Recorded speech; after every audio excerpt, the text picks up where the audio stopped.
போலவும் வற்றாத நீரூற்றை போலவும் இருப்பாய். இந்த ஆண்டவர் கொடுக்கிற ஒரு ஆசீர்வாதம். நீர் பாய்ச்சலான தோட்டம் போல நீ இருப்பாய் என்பதாய். ஒரு சமயம் நான் அமெரிக்கா தேசம் போயிருந்த போது, கலிபோர்னியா மாகாணம், அது ஒரு பெரிய மாநிலம்.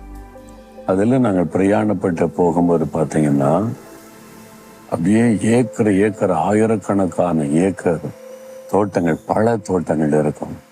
விதவிதமான பழங்கள், பீச்சஸ், பேரிக்காய், அப்புறம் இந்த ஆப்பிள், இந்த மாதிரி நிறைய விதவிதமான பழங்கள், பெரிய தோட்டங்கள் இருக்கும். செழிப்பா பச்சை பசேன்னு அவ்வளோ அழகா இருக்கும்.